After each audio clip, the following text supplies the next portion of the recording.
All right, welcome back to Review the Film. So, for this episode, wanted to give a shout out to our producer Natalie. Not sure if you guys noticed our Instagram this week, but she started her Zumba class and she offered a free lesson. If you're listening to this on Sunday, her free lesson was yesterday, Saturday. So if you missed it, be on the lookout. Hopefully, she'll run another one. But we definitely wanted to give her a huge shout out as she is taking her career to the next level. Opened up her Zumba class and is doing some classes there. So please check it out. We should be posting the next one pretty soon once she gives us the go ahead. And we'll see. We're going to wish her good luck and go kill it out there, Nat. You're doing a great job. And I'm sure that the feedback was very positive this week from all the Zumba. So it was pretty cool to see. So be on the lookout for that. So let's start the show. I am Luis Agustin, and this is Review the Film.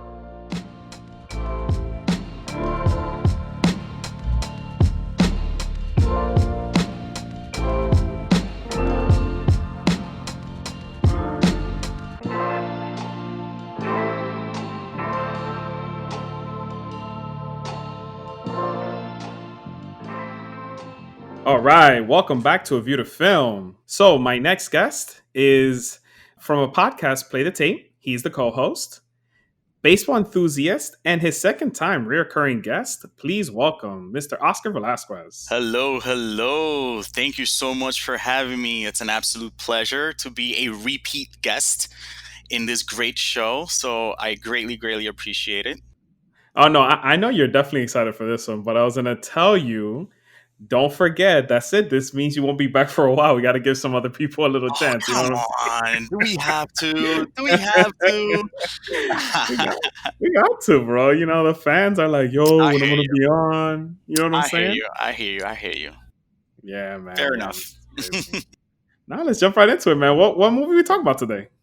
We talking about Moneyball, directed by Bennett Miller. One of the most, I say, influential movies in sabermetrics, especially in baseball. Sabermetrics. Right. It has, in my opinion, transformed the way the game is managed and played today. And this is a movie that came out about a decade ago, 2011. Yeah, 20, almost a decade, yeah. And looking at it now in hindsight, how much it has affected. In 2020, the Tampa Bay Rays, the way they made the World Series was using a lot of these strategic ways of management of a baseball team and succeeding with a low budget. I think it's just amazing. I loved it back then. I appreciate it even more today. Listen, you said all the reasons why we both adore this film.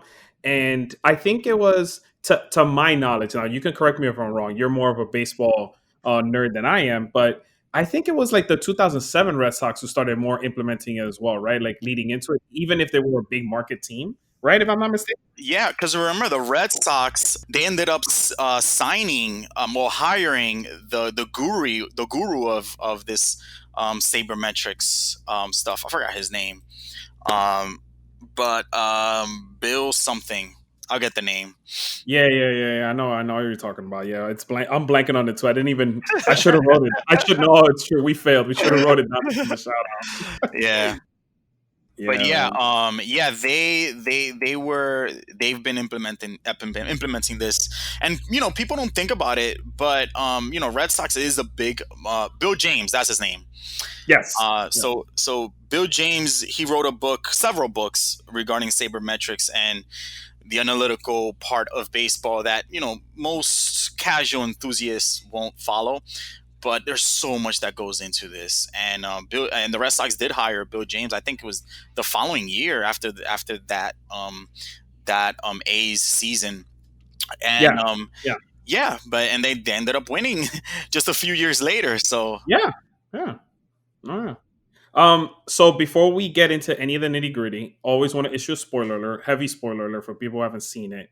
And then personally for me, I do also want to highlight the writing. Not only was the directing great, but I also want to give a shout out to Aaron Sorkin, who's the writer of this film. He also wrote The Social Network.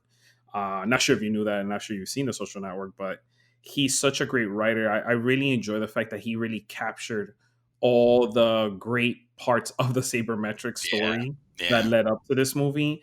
And honestly, without his great writing, we don't really feel what that A season was about. You know what I right, mean? right, right. Yeah. Huge shout out. So yeah, no, definitely, definitely. So I was gonna say, so you are my last baseball podcast for the season, right? Oh, So, that's it. As if we haven't had enough. oh man, yeah, no, No, it's true. I mean, have had no, enough. no, I hear you. this is We got to share the wealth in other genres. So it's exactly. just so interesting, so interesting. So I'm gonna let you rock right here before we get more into the nitty gritty of this movie. What's if I were to put you on the spot, your pitch to a general audience, why the sport of baseball should receive more praise and why we need more baseball movies, in your own words. Right. In my own words, I would say to the casual person, Yeah, casual person. I say there's more to baseball than just hitting the bat and running and waiting for the ball to be hit to you. There's just so much that goes into it, and it's like and there's so much uncertainty when you Right, look at basketball. LeBron James is going to dominate. When you look at football, who the quarterback is going to be and how they're going to perform, more or less. right, Baseball is such a sport of unpredictable. You just can't know what's going to happen. It's right, very right. unpredictable. Unpredictability. Yeah, Yeah, and it's like you just don't know what's going to happen, and it's like most people, it's like a reality show. So not just that you don't know what's gonna happen. It's just the more randomness, more to say. But there's just so much that goes into it. It's not just hitting the ball. It's knowing if it's a fastball or a curveball, a slider right, that's coming to you, and how to react if the ball's hit to you. Do you go for the double play? Do you get the force out? Do you just, like it's just so many decisions that go into it that my ask for the casual audience is to just give it a chance. Give it a right, chance and look deeper. When you're, if you once we're able to go to the stadiums and watch a live game, don't just watch the ball. Watch the outfielders. Watch the infielders yes, the when the ball is positioning. not hit. Yes, Watch their prep step. Watch where they move. Like if you right, see a left-handed hitter batting, why are they all moving to the right? There's a right. reason why they're doing that. So don't you wonder? Don't you want to know why things happen? Why are they doing this? Baseball is the way to. You got to give it a chance. That's all I got to say. Yeah, You got to give it a no, I chance. know, I know. So then, and then this is one of the to me, like in our new era, this movie, um, is one of the last true like great baseball films in a while, right? I agree. Like, yeah, honestly, it's true. Look, you said it, 9 years. Yeah, Honestly, before that, every baseball movie I've covered on this podcast have been like old timer movies and movies from back then. And it, actually, you know what? I say, matter of fact, even sports movies in general like are not getting much love in the mainstream. they're not. They're not like even basketball. Like when was the Yeah. last basketball movie? Like think about it. I mean, we have Space Jam 2 coming out, but like Oh yeah. Oh yeah. DK DK, now. DK. But yeah, I think football dominates the most, and in fairness, a lot of there's a lot of, up and coming stories that came from football. And but yeah, sports got to get some love cuz it's reality TV. Like professional sports is reality TV. That's Right. that's that's the beauty of it. All right. I think that we're leaning too much more on just watching the sport, and we're not like giving kids a chance to see the romance of it. You Right. know what I mean? Right. Like that's really also why I enjoyed the game a lot, watching those old school movies and like the romance of watching like the win, the comeback win, like Right. like what we were talking about what was it a few weeks back about when we were talking about Ken Griffey on the chat, right? Shout out to our chat like you did in your podcast. So shout out to the Avengers. But we were talking about how like Ken Griffey was in this film, and he was playing a villain, and like that kind of stuff. You're like, oh man, I want to see that. I want to see a major league player. Like, I want to be Yeah. romanced by it. You know what I mean? Yeah, it's just so much that goes into it, and it's like it's a real thing that happens in life that I feel we don't see much of. Like these underdog stories, like sports is at the center piece of like what underdog stories are like. Like who doesn't like to root for the the unexpected team to Right, succeed, and that's what this movie is all about. Like nobody in right, their right mind expected the A's to be this good. But you know right. what? They made it happen. How they made it happen, that's what makes it even more interesting. Here's one thing I will say watching this film, and now we can get into the movie, but I really enjoy how much, and now I appreciate what a GM does for a ball club. Did you get that Facts. feeling watching Brad Pitt? Facts. Yeah. Also, Yeah, facts. Like you have to. What was the hardest part was to like fire people and like or let them know right, that you're getting traded. Like it's tough. It's a lot of emotional distress. And right. one thing Billy Bean did and was not travel with the team so that he Yeah, doesn't interact with the players and form a personal relationship so that when you have to cut them, when you have to trade them, you don't have that emotional connection. Is there you have to treat because at the end of the day, it's a business. it's a business. Yes, And coaches and managers have that personal relationship with players, and that's okay. But the person calling the shots as a general manager, you can't have that relationship. You got to see what they are to your business. So and especially with baseball when there's just so much pressure to perform on the short periods of time, and the team doesn't succeed, you're the scapegoat. You're the person that everybody looks at, and you get the fault. When the team loses, is the general manager's fault. When the team yes, 100%. wins, is the coach's victory and the Right. players. So nobody looks at the GM when they succeed. So I feel that you're right. They should get more of a shout out. No, no, 100%, 100%. Like, and this makes us think of who Theo Epstein, because he came in after him to Boston. Remember? That's crazy. Yeah. Yeah, yeah, and like he got so much praise. He got so much praise. He he got signed by the Cubs right afterwards, and he Right. won both titles. Like, it's just insane. Yeah. That's It's it. insane, bro. Yeah. And by the way, he left the Cubs. Theo Yes, Epstein. I saw that. I That's googled it crazy. as I was preparing to talk to you. I googled it. I'm like, yo, he just voluntarily left. Like, Yeah. yeah, Yeah. I don't know. I don't know what he's gonna do next.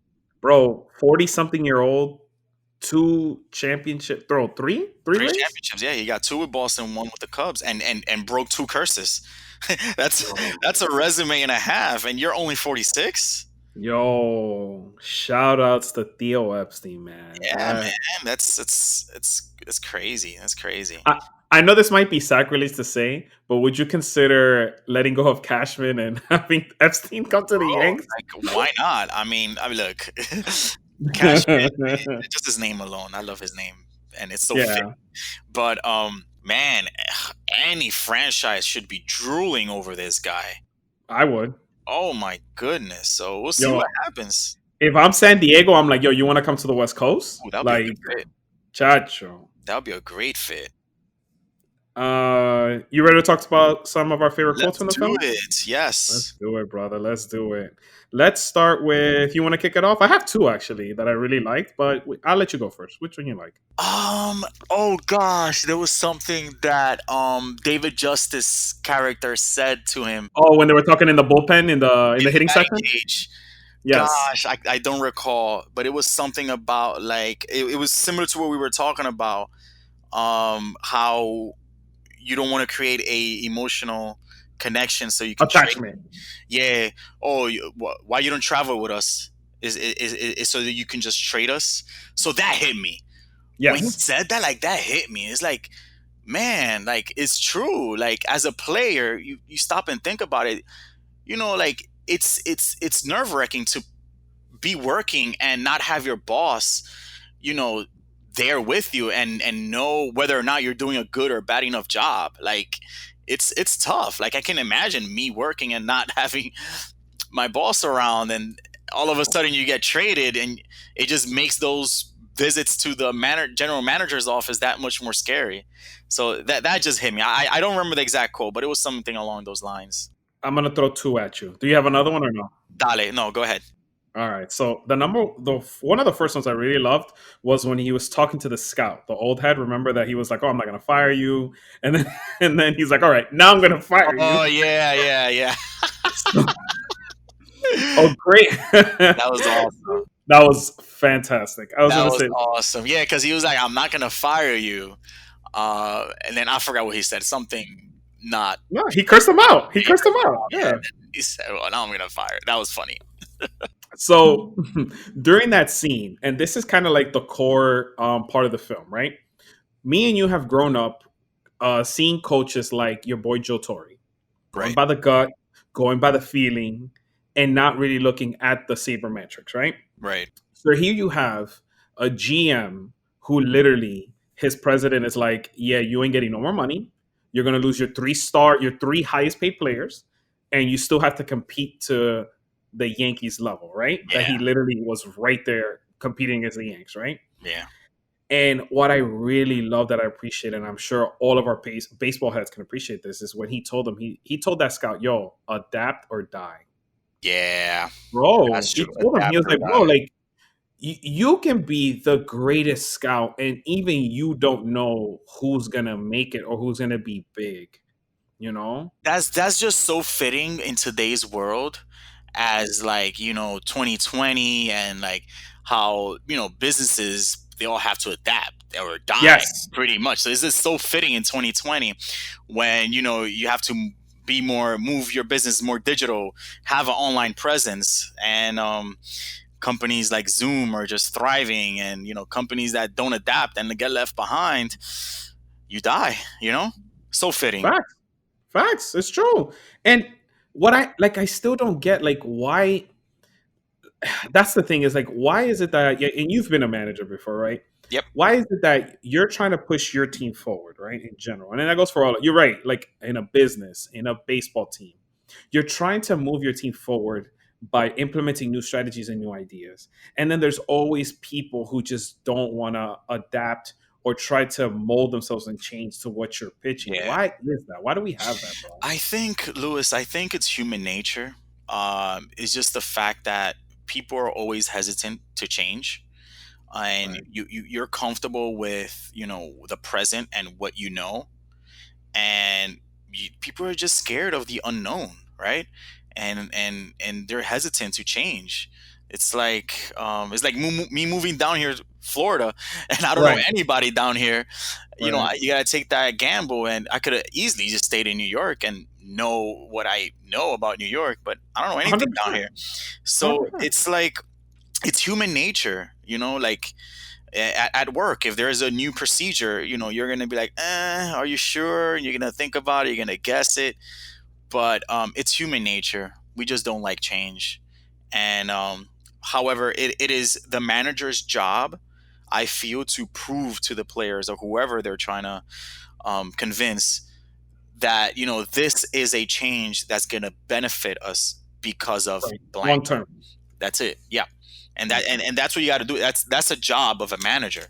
It's not just to direct, but also like lead and prove that you know why you want to do something. I agree. Transitioning back into the film, right? Here's my thing, right? And I don't know, and I wanted your take on this because maybe you remember 2002 better than me, but I feel like where the way they portrayed Art Howe did did Art Howe really have that bad of a relationship with Billy Bean? Number one, that's my first question, right? But number two is the fact that Art Howe in the movie, and I'm assuming this is based on what really did happen, didn't have the best relationship with Billy. So if he didn't agree with his vision, then obviously the scouts, the team, nobody's gonna get behind it, and they're all gonna be against it because you got the literally your head coach being like, I don't believe in that. That's BS. You know? Right. Well, whether or not this was a thing, um, whether or not like that was their relationship. So from what I was reading, like that wasn't really Art Howe's last year in the contract. Although he was let Oh, go. okay. Yeah, he was let go. Yes. He was let go, but it wasn't his last year in the contract. Like that Okay. the movie added that. So that leads me to believe. Obviously, we're not in the dugout, so we don't know that the relationship was actually like that. That's true. But the fact that Carlos Pena got the at bats that he got before he got traded to Detroit, it sort of makes sense because Carlos Pena was a pretty good player. Yo, love him. Shout outs are Dominican Ya lo Carlos sabe. Pena. Yup. Yo, shout outs. I love him, but listen, yo, Billy and his stats team had a point. My Right. man's did strike out and he wasn't getting on base. Right.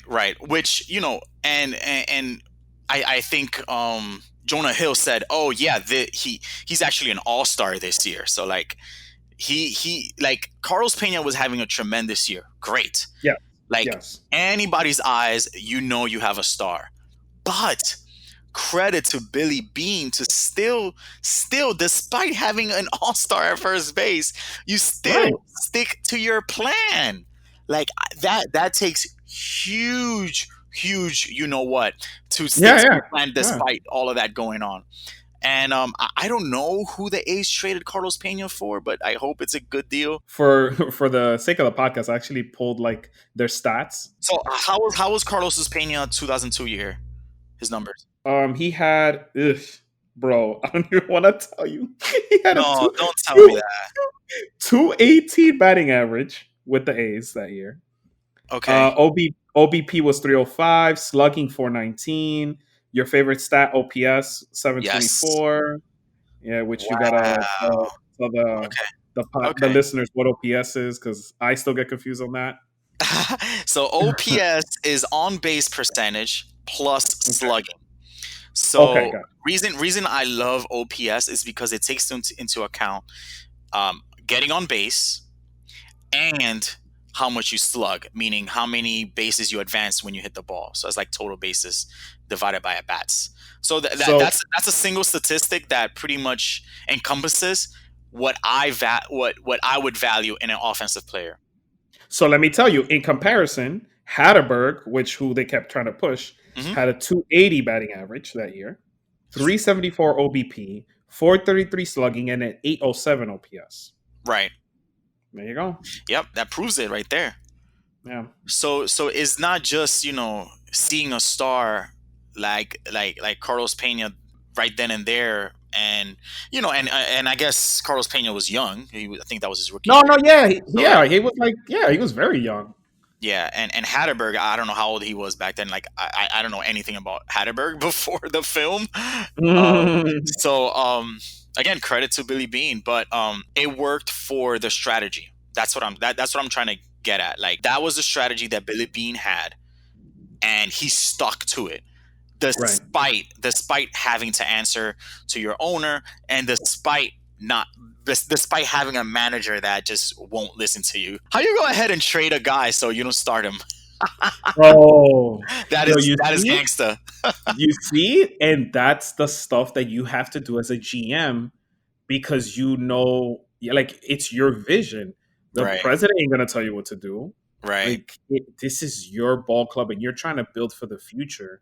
And I could see his insight. I'm like, oh man, yeah, he was trying to build for the future and make this a winning ball club with the scraps that they let him have. You Yeah, know, yeah, yeah. It's tough, man. And again, it's not an easy job. I'll give you that. It's not an easy job because you gotta have like the business perspective, right, in terms of dollar symbols, but you also gotta have the scouting in your head and have an idea of what formula you want to go with and how you're gonna manage your roster. So credit and this is something that was never seen before. That's another thing. So right, this was never seen before. So this is something that was never been implemented. So I huge credit to him. Huge credit for like the Rays, getting to the World Series this year. I think like 2 years ago they implemented like the opener, like that. I love things like that. Like innovate is like you said earlier, adapt or die. right, So I love this. I love this. And although it slows down the game, now you have a lot of bullpen visits and slows down the game. Starters barely go over 5 innings these days.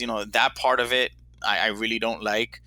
But hey, the point is to win games. If it's proven to win you more games, then that's what's gonna take. My next favorite quote was when he was talking to the team and coaching them up when he was down there with them.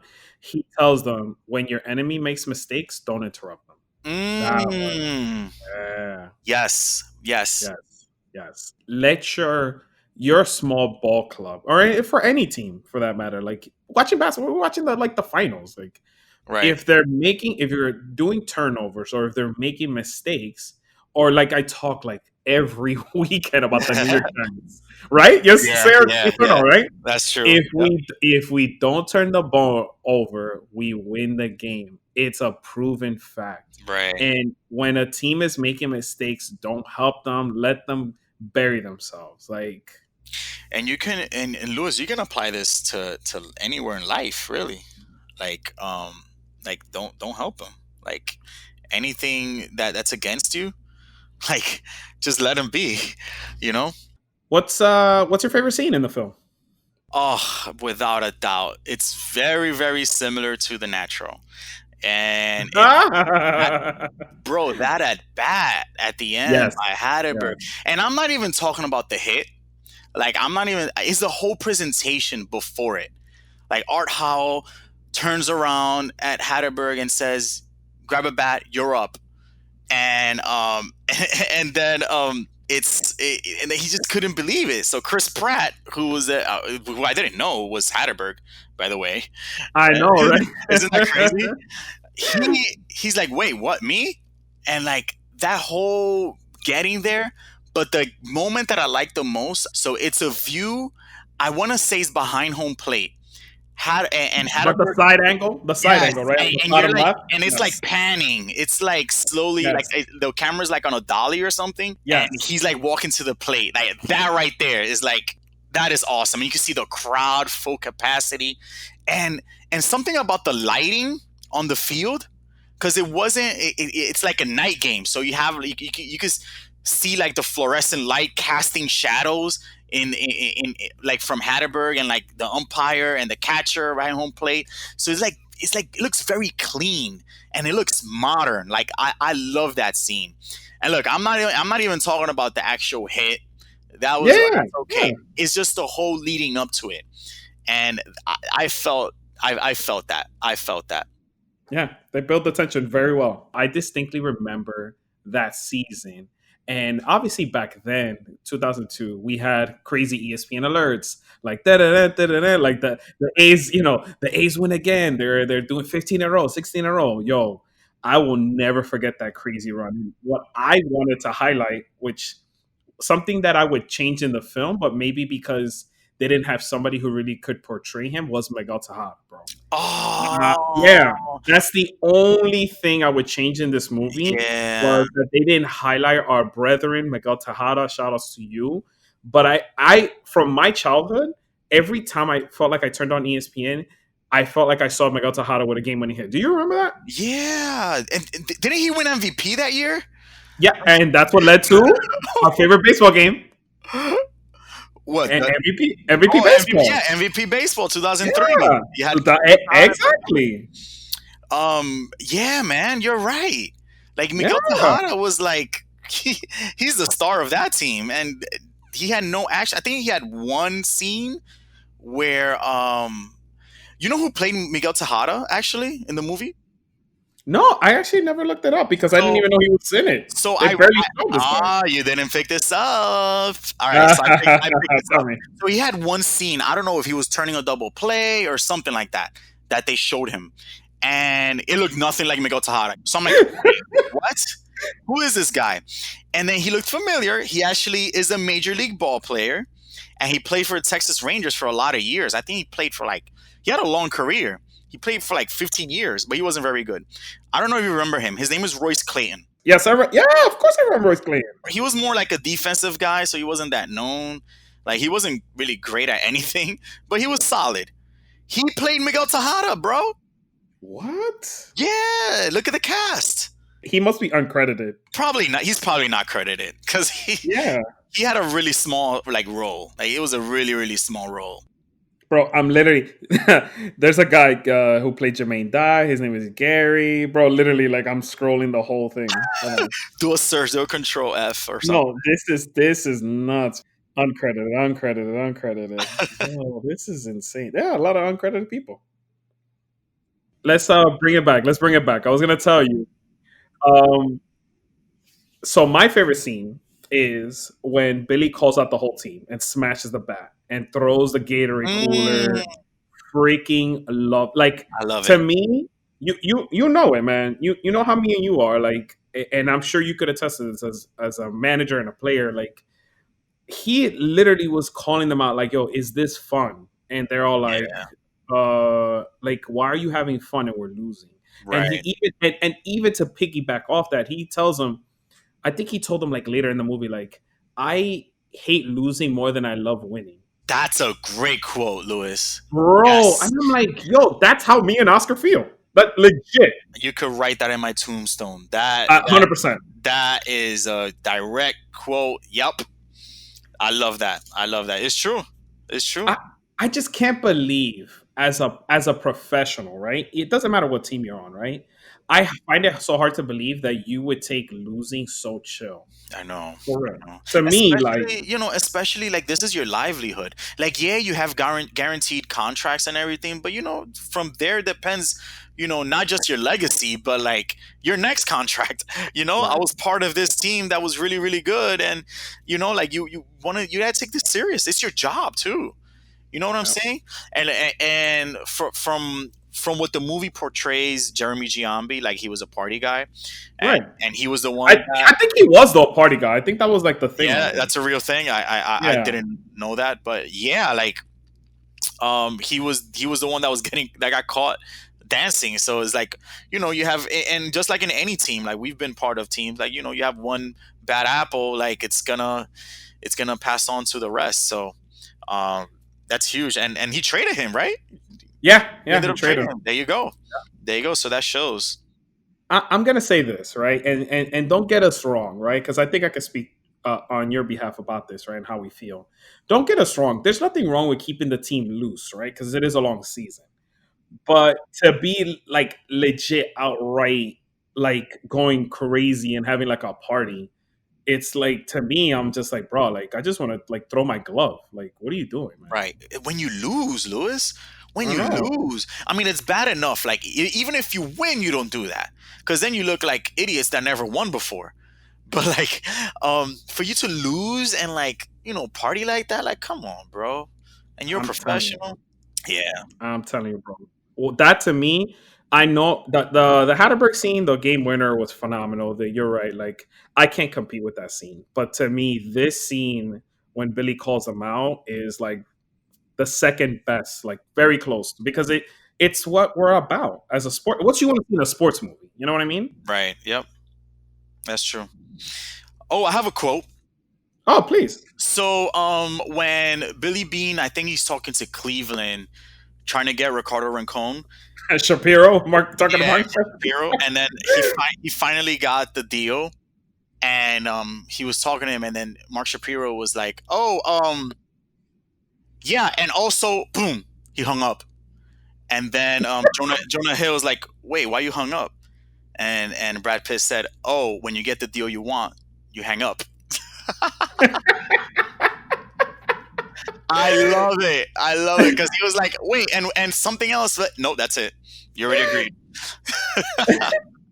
No, because it's true. Because you know what it is. I'm sure that his experience as a GM, and that was great that they showed that.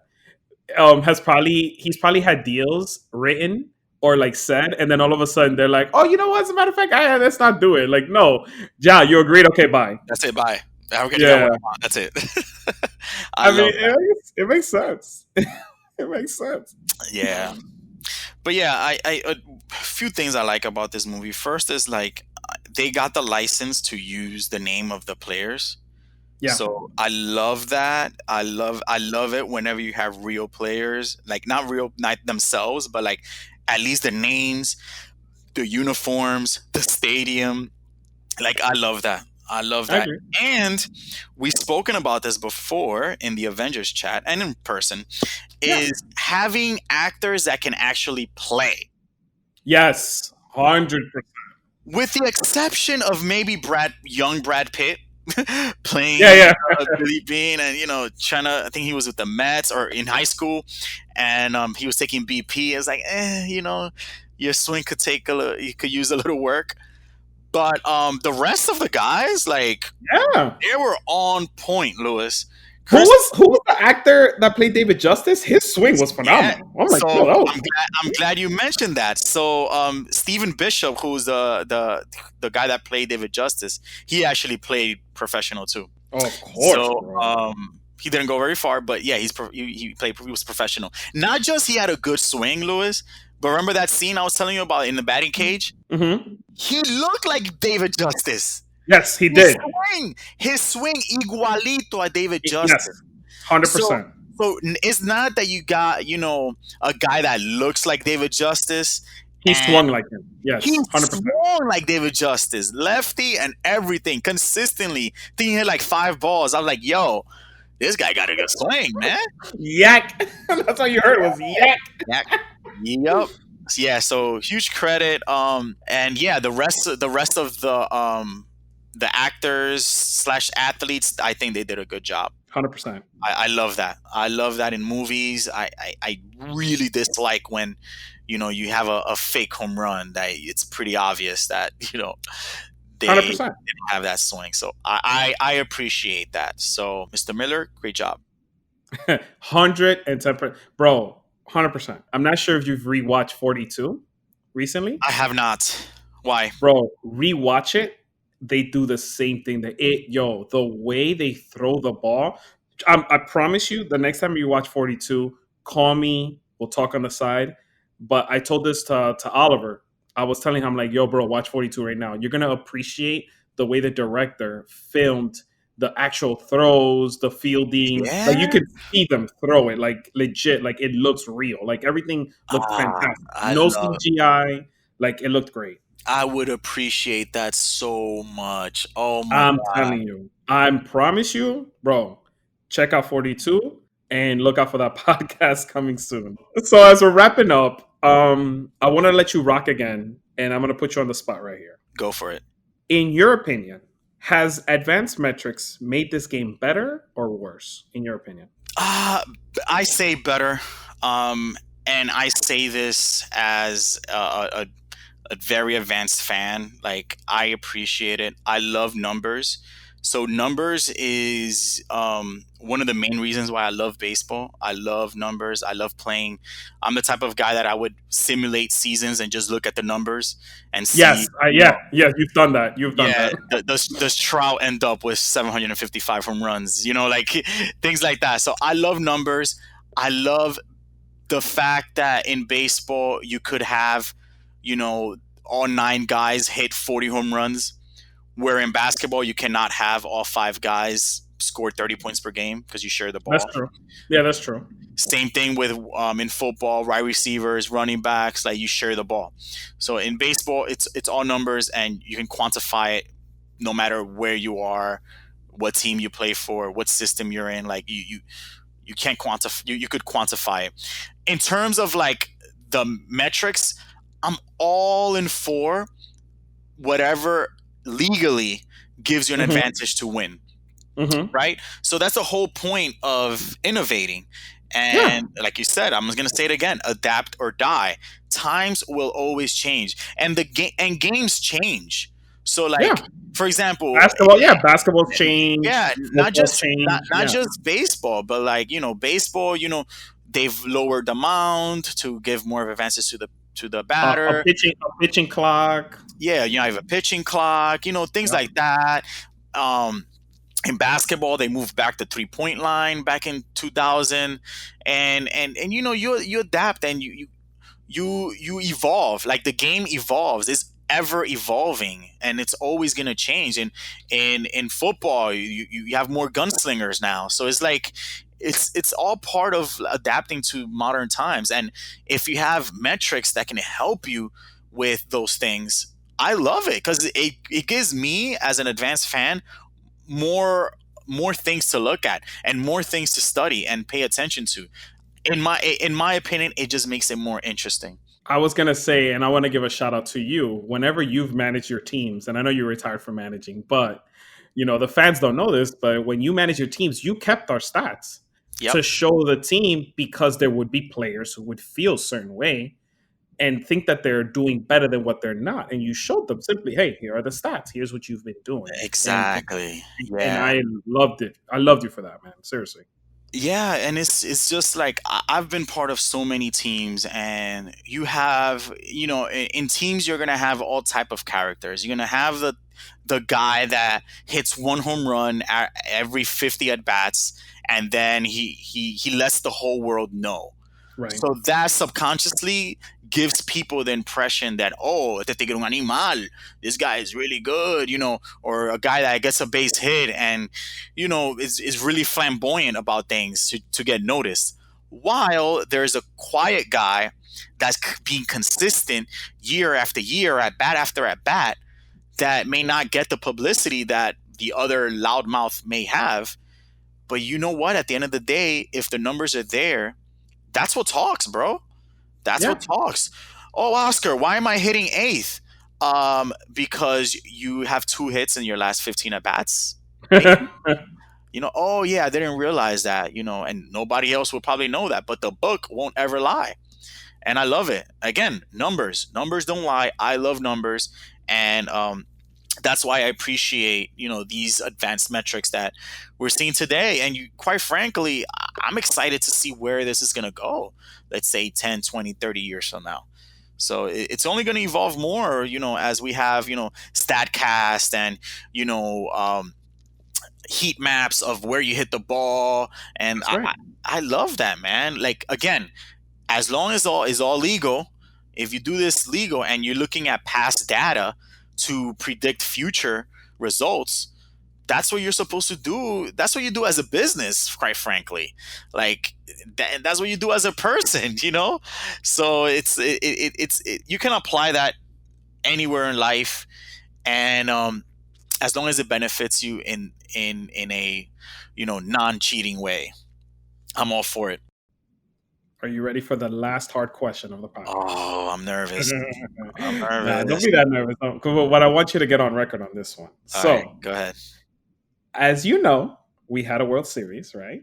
Mhm. You know where I'm going with this, right? Uh-oh. And a very famous manager took out Mr. Snell when things were Yeah, going a certain way. Obviously, yeah, if you're a baseball fan, you know what happened. right, And the team ended up losing, right? right, And he went with his statistics and not his gut, which has always been which now in baseball has become the huge argument of certain managers going with your feel versus going with the statistics. right. Where do you land on that move? I I disagree with the move, first of all, just to make Okay. it clear. Even Okay, if you're on the record. You're on the yes, record now. I'm on the record. That's okay. That's okay. Just keep the whole thing on the record too. Gotcha. But I'm not gonna sugarcoat it. That's my answer. And the Okay. reason I disagree is because I feel when you're in the postseason, things get magnified at such a level where you have to go with how things are going. So yes, there's metrics that happen, pre-game, but look at metrics what's happening during the game. There's also Right. metrics during the game. Snell has had his stuff.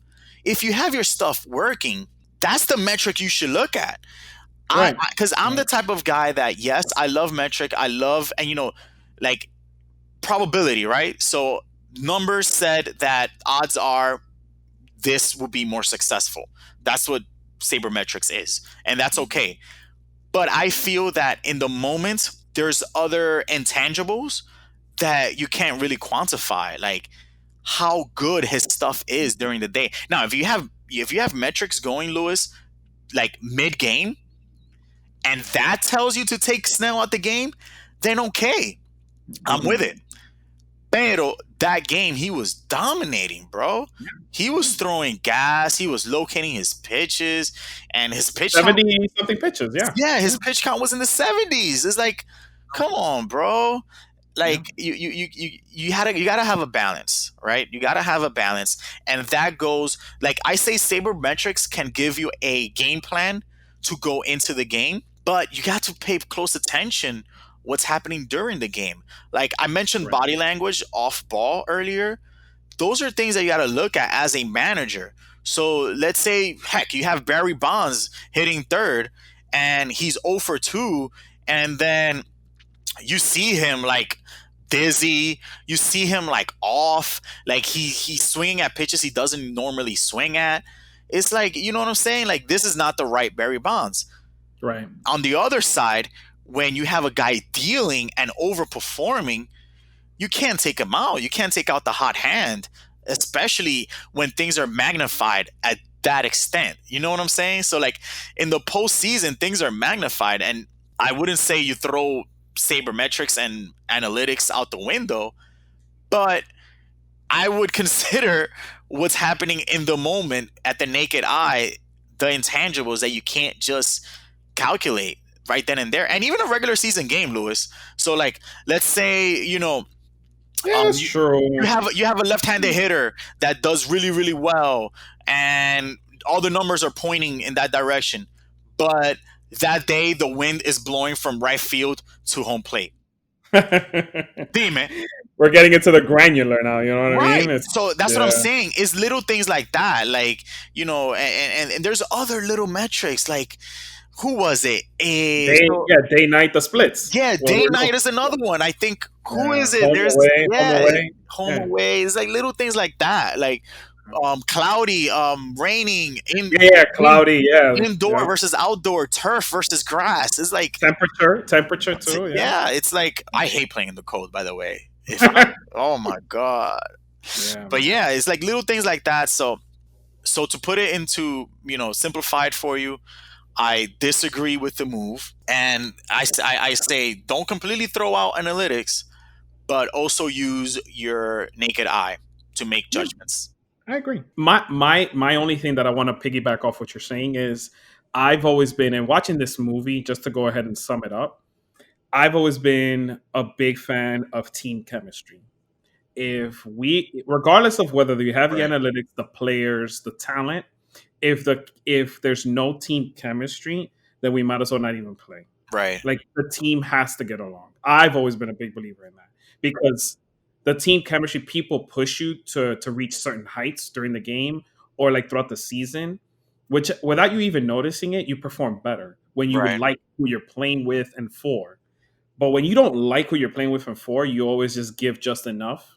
And I want to like always shout that out. Like to me, this is kind of like leads to like my MVP selection, and I'll get into that right now. My MVP for this movie is Philip Seymour Hoffman, which played Art Howe. And the reason I'm gonna say he's my MVP to the actor is because he played him so well. Like I just simply was like, "Yo, bro, this guy is so great. I just want to punch him in the face." Like he just made me. No, it's true. Like he really was such a dick. Like, and he just played it so well Yeah, he did a good that like job. he was so captivating in the movie that he showed what it's like when you have somebody in a position of power running a team, running whatever, an organization, and they just like, no, this is my way. Like we said, Billy had his way, I have my way, and they stuck to their guns, and the actor portrayed it so well. But he needed to he forgot, like, what's the most important thing? The team chemistry. If they see the GM and the coach fighting or not getting along, boom, team chemistry. Like if players are not getting along, team chemistry. Like everybody, it needs to be one vision. And I'm giving him a shout out because he played the part so well that I was like, holy shit, I fucking hate this guy. I fucking hate Al. Well done. Yeah. So yeah, no, that's my Yeah. MVP. Philip Seymour No, Hoffman. well done. I agree with you 100% on team chemistry. I also have been part of. I implement this in my teams, in case you haven't noticed, because obviously that last team, the Marlins team, we may not have been the most talented team, but I felt we had the chemistry, and chemistry goes long ways. I've been part of teams where we've been great on paper, but then when it comes to, 100%. I've been there. yeah, right, and then it just you don't gel. And look, Lewis, that's another intangible that it's hard to quantify, right? Let's Yes. say, you're a player and then all of a sudden the team trades for this new guy that you don't like and your performance might drop. That's not something that sabermetrics can tell you. So it's like it's just so many factors that go in that just makes managerial positions so difficult. So yeah, huge shout out. I hated him too. I think he did a great job too. Well done. Who's your MVP of the film then? I got Chris Pratt. Because it was just so surprising. Like he has a good swing. It's like and he's serious. I'm not used to seeing him serious. Like I'm used to seeing him as Peter Quill, like Yeah, funny yeah, guy, yeah. So Or in Parks and or Recreation. Parks and Recreation, Andy, right? So it's like I just give him huge credit, and this was probably a little earlier in his career, which is cool. And No, yeah, everything, it was, yeah. That's when right? he was coming up still, yeah. Yeah, he was still coming up. So for me to see him serious, not just serious, but play a pretty darn good role as a baseball player. Yes. I like that. So, and I'm not just talking about the swing. It's just seeing him in the field. The way he carries himself, yeah. Yeah, because there's certain mannerisms that athletes have, and he had that. Spitting and things like that. That I felt he did a good job. So he's my MVP. Surprisingly enough. Awesome, bro. Awesome, bro. Any last minute shout outs you want to do before we head on out? No. Okay, just a little plug for my podcast. So, play the tape. We're trying to go weekly. Follow us. Play the tape pod on Instagram, Twitter, Facebook, all of the mediums. So if you like sports, so this is a sports movie. That is, And a little bit of politics too. A little bit of politics. I'll say that. Yeah. we try to slip in a little bit of current events here and there, but I would say is about 70%, 75% baseball, sports in general, not just baseball, but yeah, politics, anything current events that's happening. So subscribe and check us out. Check them out. Thank you, my brother. Thank you to Oscar. Thank you to Play the Tape Pod. And we'll catch you guys on the next one. This has been a beautiful film.